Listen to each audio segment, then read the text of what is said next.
Si ça vous dérange pas, je vais vous conter une histoire.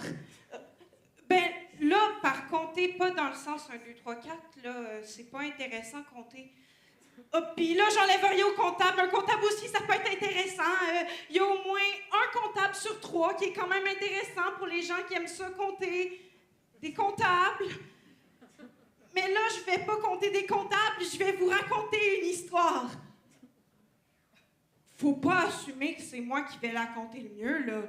Ça aurait pu être n'importe qui d'autre qui la sait. Pas que je vais perdre votre temps avec la chasse-galerie, le petit chaperon rouge ou la couleuvre et le flétan. C'est juste que c'est comme tout. Puis peut-être que quelqu'un d'autre la raconterait mieux que moi. Genre, je sais pas, mon père. Puis la raison pour laquelle c'est moi, ben c'est parce que moi, je suis là, puis mon père, il est absent. Oh! Mais pas absent, absent, là. Absent comme pas là. Comme pas là, là. Comme pas ici. Mais il est peut-être dans la salle. On a une super bonne relation. Pour les gens qui ont une relation fille-père-fille. Un conte aux personnages principaux. Le titre. L'histoire commence dans un petit village en bord de mer. Pour éviter les poursuites, on va l'appeler situation initiale. Dans le petit village de Disons que dans le petit village de situation initiale, il y a 572 habitants et demi. Il y a un comptable. Non, mais c'est important de le dire. Parce que la madame assise en avant, qui vient de Cloridorme, 572 habitants et demi, c'est un moyen village. Puis pour le monsieur assis dans le fond qui vient de Laval, 572 habitants et demi, c'est un stationnement de Canadian Tire. S'ils se croisent après ça dans le bar puis qu'ils veulent parler du petit village de situation initiale, dans leur tête, c'est pas pareil. Ils parleront pas de la même chose. Ça va faire un fret puis ça va être de ma faute. Pouvez-vous pas lui parler? Ou parler d'autres choses? OK? OK. Dans le village de situation initiale, vivait une femme sur le bord d'accoucher. Ces 40 semaines déjà bien entamées, on lui recommandait déjà depuis longtemps de manger épicé, de dormir à 4 pattes, de laver son plancher les jambes dans les airs, puis plein d'autres affaires censées déclencher la job d'expulsion. Mais rien fonctionnait. Alors, elle fit ses recherches et décida d'aller accoucher dans la mer. Là, essayez pas ça à la maison, accoucher dans la mer.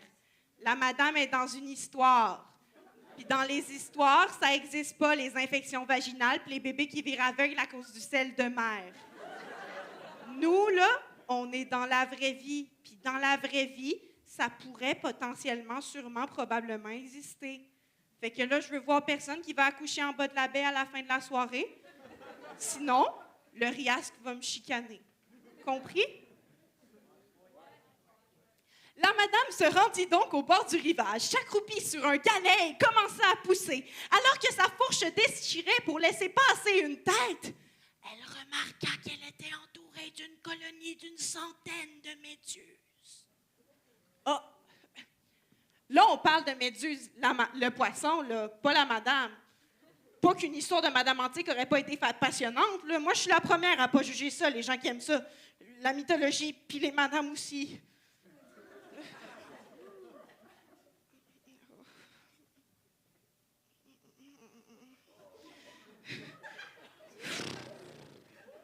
Et c'est ainsi que naquit un bébé qui grandit et devint un jeune homme aux yeux d'un brun aussi brun que le fleuve Saint-Laurent. Après soir de tempête, il avait toujours le regard porté vers la mer. C'était sa seule amie. Il refusait de parler à qui que ce soit d'autre et, comme au village de situation initiale, la différence, c'est non. Tout le village refusait de lui parler et l'évitait comme la peste. Pas que la peste, ça s'évite. Loin de moi l'idée de rire des gens du Moyen Âge. Non, riez pas. Une épidémie, c'est pas des pacotilles. Qu'on soit à l'époque des pyramides, du noir et blanc ou des troubadours en collant. Il y a personne qui va appeler l'Organisation mondiale de la santé pour une figure d'analogie. S'il vous plaît. La peste, fuir la peste. On était rendu haut. OK, fuir comme la peste, mais lui, il s'en foutait. La mère était une bien meilleure amie de toute façon. Tous les jours, on pouvait l'observer aller à la plage, ramasser les méduses échouées, leur faire de petites piscines dans le sable et lui raconter sa journée. Ouais, il y a des péripéties qui péripètent plus que d'autres.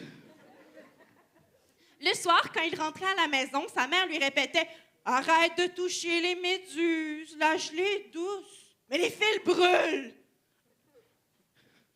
Traumavertissement. Si des gens ici ont déjà été sévèrement brûlés par un incendie, un gaz ou un dragon, je sais que les piqûres de méduses ne se comparent pas à votre vécu. Non, mais il faudrait pas que quelqu'un se dise « Hey, ce numéro de cégep en spectacle banalise ma douleur. Il y a personne ici qui va se faire dérespecter. » Irrespecter. Gaslighter. Lui, il refusait d'écouter les conseils de sa mère et se rendait tous les jours à la plage. Un jour, alors qu'il se tâtait la méduse, il remarqua qu'elle était entourée d'une colonie d'une centaine de méduses. C'est une hyperbole, il y en avait plus que 15. Soudain, l'une d'entre elles sortit de l'eau. Je dis soudain, mais ce l'était pas vraiment, là, c'est une méduse. C'est juste que c'est un bon marqueur de relation pour mettre du suspense. Elle se mit à briller de mille feux et lui dit... Oh!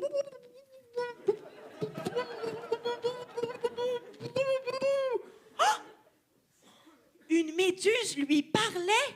Était-il un élu? Élu dans le sens positif du terme, là. Pas comme dans le sens de gros monsieur orange avec un dossier criminel qui pense que les habitants de Springfield vont faire leur meilleur 5 à 7 à l'animalerie. Non, un véritable élu. Comme Frodon, qui malgré son nanisme va porter un anneau dans un volcan. Comme Harry Potter, qui, sans avoir d'amour paternel, sauve le monde avec ses pouvoirs magiques. Comme Dora, qui aide Linda le lama à se rendre à la bibliothèque. Un véritable élu. Oui, amenez-moi avec vous et je serai votre élu. Je dominerai votre monde et deviendrai un... Hey!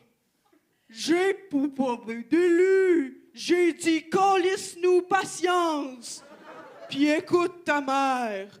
Faut pas toucher les méduses. La gelée est douce, mais les fils brûlent.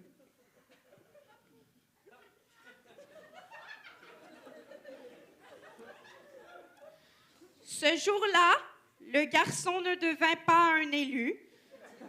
Il retourna chez sa mère. Le village continua à rire de lui. Rien ne se dénoumenta, rien ne se finalisit, et le village continua de s'appeler Situation initiale. Fait que c'est ça qui est ça.